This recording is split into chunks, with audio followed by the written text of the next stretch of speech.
नवी मुंबईतील तुर्भे येथे दारूच्या नशेत एका मित्राने त्याच्या मित्राची हत्या करून पोलीस ठाण्यात आत्मसमर्पण केले।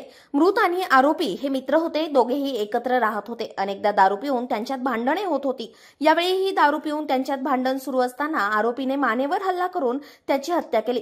यावेळी आरोपीला अटक करण्यात आली असून त्याला न्यायालयात हजर केले आणि न्यायालयाने त्याला 23 जून पर्यंत पोलीस कोठडी सुनावली। 17 तारखेला काल सकाळी 10:30 वाजता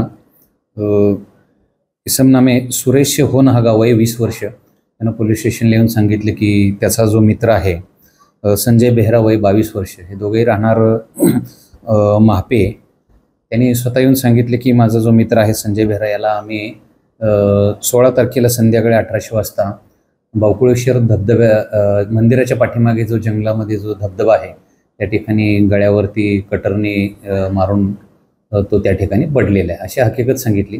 तत्काळ आम्ही संबंधित पोलीस अधिकारी आणि स्टाफ त्याच्यासोबत घटनास्थळी पाठवले। त्या ठिकाणी जाऊन खात्री केली तर त्या ठिकाणी आम्हाला एक बॉडी मिळून आली आणि त्यानंतर त्याची ओळख पटवली असता तो संजय बेहराच होता राहणारा। त्याच्या नातेवाईकांना त्याबाबत माहिती देण्यात आली आणि त्यानंतर मग तत्काळ आम्ही फायर ब्रिगेड तसेच FSLची टीम घटनास्थळी बोलून पंचनामा केला आणि जंगलातून आम्ही ती बॉडी हॉस्पिटलला दाखल केली। डॉक्टरांनी त्याला मयत घोषित केले आणि त्यानंतर त्या संबंधित जो आरोपी आहे सुरेश होनागा यांनी कबुली दिल्याप्रमाणे त्याला त्या गुन्ह्यामध्ये अटक केलेली आहे। मान्य न्यायालयाने त्याची 23 तारखेपर्यंत पोलीस कस्टडी दिलेली आहे। हे दोघंही दारू पित होते आणि दारू पिल्यानंतर बऱ्याचदा याच्यापूर्वी त्या दोघांमध्ये आपसात भांडणं झालेली आहेत आणि त्याच्या मनामध्ये राग होता आरोपीच्या। त्या रागाच्या त्यामध्येच त्यांनी त्या दिवशी 16 तारखेला दोघांमध्ये धबधब्याच्या ठिकाणी भांडण झाले होते।